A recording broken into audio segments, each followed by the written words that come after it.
Na wewe OCD uliokuwa umevaa minyota nyota hapa, natamani ningekuwa na muda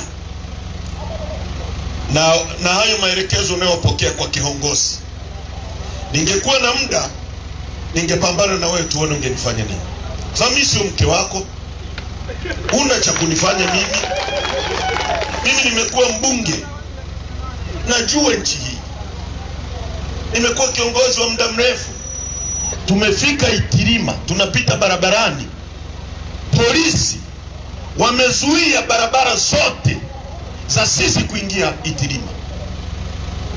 Haya mambo ndugu zangu, tukiyaona ni madogo madogo, tunayaruhusu na tunayanyamazia, ndio mwanzo wa ukoloni.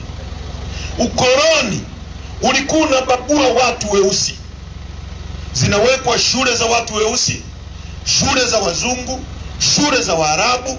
Watu weusi wananyimwa baadhi ya vitu, wananyimwa maeneo ya kwenda. Kule Afrika Kusini kulikuwa na njia ambazo mtu mweusi haruhusiwi kupita, yaani bora mbwa apite hapo, lakini mtu mweusi haruhusiwi kupita.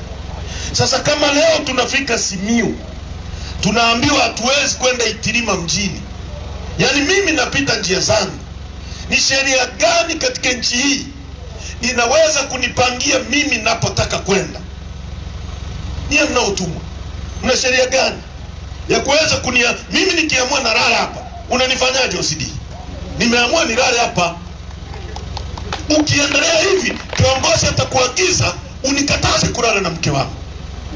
Na bahati sana kwa sababu sina muda mrefu, na mimi nikinigusa, kwa sababu nchi sio ya mama zenu, hii ni nchi yetu sote, lazima tuheshimiane. Msifikiri kuna mtu anawaogopa hapa.